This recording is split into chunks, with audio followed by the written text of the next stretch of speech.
இயேசு உங்களை நேசிக்கிறார். பிரியமானவர்களே, இந்த நாள் ஆண்டவர் நம்மளோடு பேசும்படியே வேதத்திலிருந்து ஒரு 3 வசனங்களை கூட வாசித்து ஆண்டவர் நம்மளோடு இடைபடுகிற காரியத்தை பார்ப்போம். 1 தீமோத்தேயுவின் புஸ்தகம் 6வது அதிகாரம் 8வது வசனம், 9வது வசனம், 10வது வசனம் இப்படியாக சொல்லுகிறது: உண்ணவும் உடுத்தவும் நமக்கு உண்டாயிருந்தால் அது போதும் என்றிருக்க கடவோம். ஐஸ்வர்யவான்களாக விரும்புகிறவர்கள் சோதனையிலும் கண்ணியிலும் மனுஷரை கேட்டிலும் அழிவிலும் அமிழ்த்துகிற மதிக்கேடும் சேதமுமான பலவித இச்சைகளிலும் விழுகிறார்கள். பண ஆசை எல்லா தீங்குக்கும் வேறாய் இருக்கிறது. சிலர் அதை இச்சித்து விசுவாசத்தை விட்டு வலுவி அநேக வேதனைகளாலே தங்களை உருவ குத்தி கொண்டிருக்கிறார்கள். நீயோ தேவனுடைய மனுஷனே, இவைகளை விட்டோடி நீதியையும் தேவ பக்தியையும் விசுவாசத்தையும் அன்பையும் பொறுமையையும் சாந்த குணத்தையும் அடையும்படி நாடு. பிரியமானவர்களே, பண ஆசை எல்லா தீங்குக்கும் வேறா இருக்கிறது என்று வேதம் சொல்லுகிறது. அநேக விசுவாசத்தில் இருக்கிற பிள்ளைகள், ஆண்டவரை அறிந்து கொண்ட பிள்ளைகள், விசுவாசி என்று அழைக்கப்படுகிற ஒவ்வொருவரும் ஆண்டவர் அவர்களுக்கு உரைக்கிறதாவது, உலக மனுஷர்கள் எல்லாமே தன் உயர்வை நாடி பணங்களை சேர்த்து சொத்துக்களை சேர்க்க வேண்டும் என்று ஓடிக்கொண்டிருக்கிறதை நாம் பார்க்க முடிகிறது. ஆனால் ஆண்டவர் சொல்லுகிறார், உண்ணவும் உடுக்கவும் நமக்கு உண்டாயிருந்தால் அது போதும் என்று இருக்க கடவோம். நம்முடைய தேவைகள், ஒரு வீடு, ஒரு காரு, ஒரு பைக்கு, நல்ல அனுதின தேவைகள் சம்பாதிக்க வரக்கூடிய எந்த பிரச்சனையும் இல்லாதபடி அந்த அளவு போதுமான பணம் நமக்கு இருந்தால் போதும் என்று வேதம் நமக்கு சொல்லுகிறது. பிரியமானவர்களே, அதில் கூட்டி வரக்கூடிய வருமானம் நீதியோடும் நியாயத்தோடும் உண்மையோடு வரக்கூடியது வேதனையை கூட்டாது. ஏன்னா கர்த்தருடைய ஆசீர்வாதமே ஐஸ்வர்யத்தை தரும், அது வேதனையை கூட்டாது.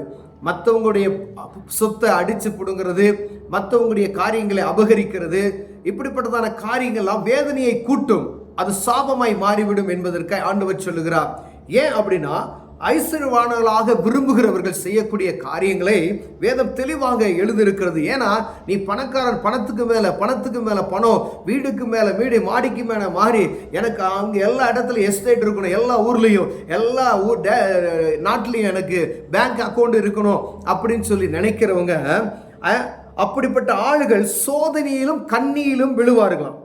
சோதனை அவர்களை சூழ்ந்து கொள்ளும், கண்ணியிலும் மனுஷருடைய கேட்டிலும் மனுஷனை கெடுக்கிற சூழ்நிலை உண்டாகும்.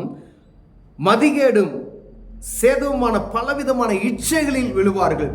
அப்படிப்பட்ட ஆசை, பண ஆசை எல்லாத்துக்கும் வேறாய் இருக்கிறது என்று சொல்லப்படுகிற அந்த காரியம், இவெல்லாம் நீ செய்யணும். ஒரு பண ஆசை இருக்கிறவன் இப்படிலாம் போய் மாட்டிக்கொள்ளணும், மனுஷனை கெடுக்கணும், அடுத்தவனை அழிக்கணும், கண்ணியில மாட்டிக்கொள்ளணும், சோதனை, பலவிதமான சோதனையில் அகப்படக்கூடிய காரியங்கள் வரும்.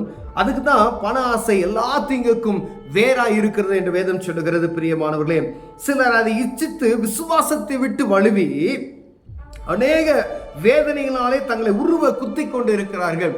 விசுவாச பிள்ளைகள் அதை விட்டு விலகி இதை தேட வேண்டும் என்று அவர்கள் ஓடும் பொழுது அநேக வேதனைகளும் அநேக தேவையற்ற காரியங்களில் ஈடுபடுவது நிமித்தம் தங்களை உருவ குத்திக் கொள்கிறார்கள் என்று வேதம் சொல்லுகிறது. உங்களுக்கு கொடுக்கப்பட்ட போதுமானது என்று நினைத்து, உங்களுக்கு கொடுக்கப்பட்ட காரியம் போதுமானது என்று நினைக்கும் பொழுது அது ஆண்டவர் நமக்கு கொடுக்கிற ஆசீர்வாதம். பிரியமானவர்களே, நம்ம தேவையில்லாத காரியத்தில் ஈடுபட்டு அப்படி செஞ்சிடலாம், இப்படி செஞ்சிடலாம் அப்படின்னு சொல்லி நம்ம சம்பாதிக்கிறதுக்கு ஓடும் பொழுது நாமே நம்மளை குத்தி கொள்ளுகிறோம். அநேக வேதனைகள் நம்மை தொடுகிறது அப்படி என்று சொல்லி வேதம் சொல்லுகிறது. 2வது, விசுவாசத்தை விட்டு வழி விலகி போகக்கூடிய காரியம் யாருன்னா விசுவாசிகளுக்கு தான் ஆண்டவர் சொல்லுகிறார். விசுவாசத்தை விட்டு சிலர் அதை இச்சித்து விசுவாசத்தை விட்டு வழுவி அநேக வேதனைகளால் தங்களை உருவ குத்தி கொள்ளுகிறார்கள். அப்ப ஆண்டவர் என்னை ஆசீர்வதிக்கல, ஆண்டவர் என்னை சோதிக்கிறார் என்கின்ற வார்த்தை மனம் பதறி நம்முடைய மீறுதல், நம்ம சோதனை நிமித்தம், பதஸ்தத்தின் நிமித்தம், அநேக பிரஷரின் நிமித்தமாய், மன உளைச்சலின் நிமித்தமாய் ஆண்டவரை குற்றம் சொல்கிறவர்களாய் நாம் காணப்படுகிறோம். விசுவாசிகளாய் இருக்கிறவர்களுக்கு ஆண்டவர் சொல்லுகிறார், இதை செய்ய முடியும், திராணி இருக்கிறது என்றால் அதை செய்யலாம். அதை செய்ய முடியாத ஒரு திராணிக்கு மேல எடுத்து வைத்து விட்டு கடனாகி ஆண்டவரை குற்றம் சொல்லுவது தவறான ஒரு காரியம். எனக்கு பண ஆசை இருந்தது நிமித்தமாய் அநேக கடன்களை நான் வாங்கி அதை போட்டேன். அது எப்படிப்பட்டது? அது தேவையை அதனால சம்பாதிக்க முடியுமா? அது நிமித்தம் ஈடேறி வர முடியுமா? கடனை கட்ட முடியுமா?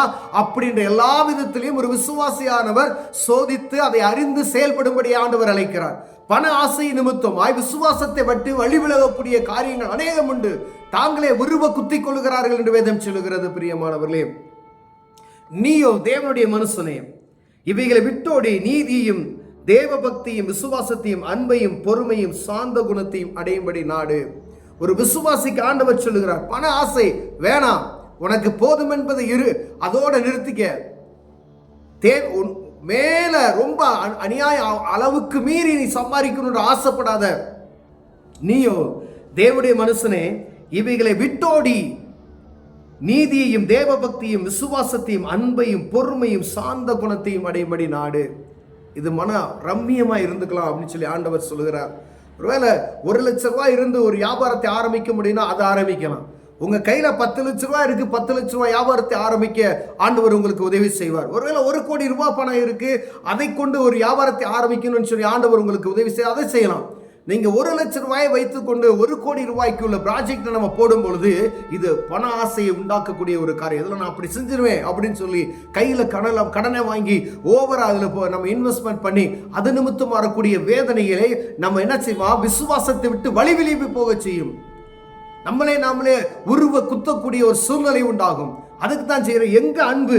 உன் தேவனுடைய மனுஷனே, இவைகளை விட்டோடு நீதியும் தேவ பக்தியும் விசுவாசத்தையும் அன்பையும் பொறுமையும் சாந்த குணத்தையும் நாடு என்று ஆண்டவர் சொல்லுகிறார். பிரியமான, ஒருவேளை நம்ம அநேக நேரங்களில் நம்ம இப்படிப்பட்டதான காரியத்தில், ஏன்னா எல்லாருக்கும் பண ஆசை இருக்கிறது, பணம் எல்லாருக்கும் முக்கியமான ஒரு காரியமாக இருக்கிறது. ஆனால் அதை சம்பாதிப்பதற்கு ஒரு எல்லை இருக்கிறது. இப்படி நம்ம இன்னைக்கு இவ்வளவு சம்பாதிக்க முடியும் அப்படின்ற திராணிக்கு மேலாய் சம்பாதிக்க நம்ம ஆசைப்படக்கூடாது. இப்போ எனக்கு இவ்வளோ வேலை, ஒரு நாளைக்கு ஹார்ட் ஒர்க் நான் பண்ணா 12 ஹவர்ஸ் என்னால் நல்லா ஒர்க் பண்ண முடியும்னா ஒர்க் பண்ணுற அளவுக்கு சம்பளத்தை வாங்கிக்கலாம். இல்லை, நான் 12 மணி நேரத்தில் 18 மணி நேரம் கண்டினியூவாக நான் ஒர்க் பண்ணேன் அப்படின்னா பலவீனம் அடையக்கூடிய ஒரு சூழ்நிலை வரும். அது நமக்கு என்ன செய்யும்? வீணான செலவுகளை உண்டாக்கும். பிரியமான, ஏன்னா இது ஆசை நிமித்தமாக. கடின உழைப்புன்றது வேறு, ஆசைன்றது வேறு. பிரியமானவர்களே, கடினமாய் உழைத்து சம்பாதிக்கணும் அப்படின்றது அது வேறு. அதே இதில் விசுவாசத்தை விட்டு வழி விளைவி போகாதபடி ஆண்டவருக்கு நமக்கும் உள்ள தொடர்பு எப்பொழுதும் சரியா இருக்கும்படி ஆண்டவர் விரும்புகிறார். நீ சம்பாதிக்கணும் அப்படின்னு நினைக்கிறேன்னா உன் வேலையா வியாபாரமா எல்லாத்தையும் சரியா தேவ சமூகத்தில் ஒப்பு கொடுத்து கர்த்தர் கொடுக்கிற ஞானத்தின் பிரகாரம் வழி நடத்துவோமையினால் ஆண்டவர் அதை ஆசீர்வதித்து அதை பெருக செய்ய வல்லமையுள்ளவராக இருக்கிறார். ஒருவேளை நம்முடைய ஆசை வேறு மாதிரி போய் விசுவாசத்தை விட்டு வழி விலகி போக செய்கிற காரியத்தில் அது இருக்குமையினால் நம் கஷ்டப்படக்கூடிய சில காரியங்களை உண்டாக்கும். பிரியமானவர்கள், அது எதனாலனா எல்லா தீங்குக்கும் மேலானது பண ஆசை என்று வேதம் சொல்லுகிறது. அப்ப பண ஆசை இல்லாதபடிக்கு பணம் தேவை, ஆனா பண ஆசை வேறு, இச்சை வேறு. நான் கோடீஸ்வரன் ஆகணும், லட்சாதிபதி ஆகணும், நான் மில்லியனர் ஆகணும் அப்படின்ற எண்ணத்தை விட்டு ஆண்டவர் நமக்கு கொடுத்த திராணிக்கு தக்கதாய் எப்படி சம்பாதிக்கணுமோ அப்படி சம்பாதிப்பதற்கு நாம் ஆண்டவர் சமூகத்தில் ஞானத்தை பெற்றுக்கொண்டு நடப்போமே. ஆண்டவர் நம்மை ஆசீர்வதிக்க வல்லமையுள்ளவராக இருக்கிறார். கண்களை மூடுவோம், ஜெபம் செய்வோம். அன்பின் தகப்பனே, ஆண்டவரே, பண ஆசை எல்லா தீங்குக்கும் வேறாய் இருக்கிறது என்று வேதம் சொல்லுகிறது. எங்களுக்கு பண ஆசை வராதபடி எங்களை காத்துக்கொள்ளுங்க. எங்களுக்கு அன்றாட தேவை என்னவோ, குடும்பத்தினுடைய தேவைகள், பிள்ளைகள் படிப்பு தேவைகள், வியாபாரத்தின் தேவைகள் எல்லாவற்றையும் சந்திங்க. இயேசுவின் நாமத்தில் பிதாவே, ஆமென்.